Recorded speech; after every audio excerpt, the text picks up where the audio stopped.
Welcome to KTV media. ఏ పార్టీలోనైనా political leaders కి కీలక పదవి వరించింది అంటే వారు దాన్ని అంత ఈజీగా వదులుకోరు.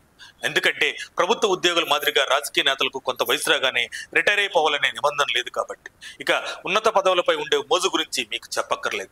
ఇక తెలంగాణ రాజకీయాల్లో రేవంత్ రెడ్డి చాలా అదృష్టవంతుడనే చెప్పాలి. ఉమ్మడి ఏపీలో టీడీపీలో ఉన్న ఆయన రాష్ట్ర విభజన క్రమంలో టీడీపీని విడి తెలంగాణలో అధికారం లేని హస్తం పార్టీలో చేరి దాన్ని అధికారంలోకి తెచ్చేందుకు ఎంతో కష్టపడ్డాడనడంలో సందేహమే లేదు. అసలు ఆ పరిస్థితుల్లో కేసీఆర్ ను నువ్వెంత అంటే నువ్వెంత అని డి అంటే డి అని గెలిచే సత్తా ఎవరికీ లేకుండే. అందుకే ఇరు పార్టీల నుండి ఎమ్మెల్యేలను కారెక్కించుకున్నాడు కేసీఆర్.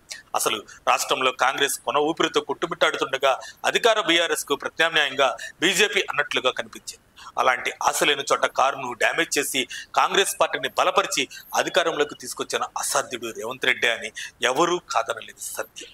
రేవంత్ కష్టానికి ఫలితంగా టీ కాంగ్రెస్ లో తలలు పండిన సీనియర్స్ ని కాదని అందరికంటే జూనియర్ అయిన రేవంత్ రెడ్డిని సీఎం చేసింది అధిష్టానం.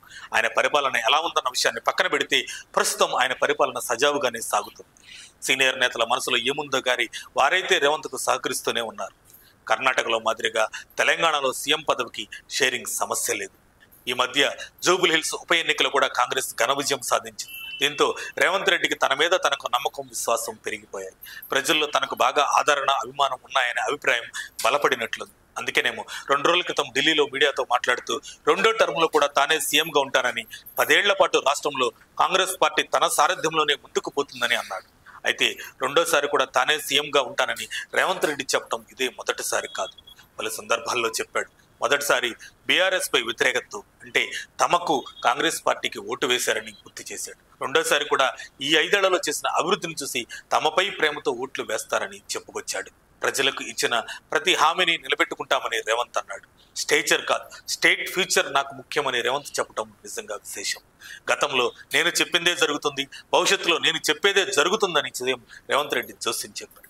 మరోసారి ఎక్కడో మాట్లాడుతూ వైఎస్ రాజశేఖర రెడ్డి, చంద్రబాబు 2 సార్లు సీఎం అయ్యారని, కేసీఆర్ 2 సార్లు సీఎం అయ్యాడని, ఆనవాయితీ ప్రకారం తాను కూడా రెండోసారి సీఎం అవుతానని రేవంత్ రెడ్డి అన్నాడు.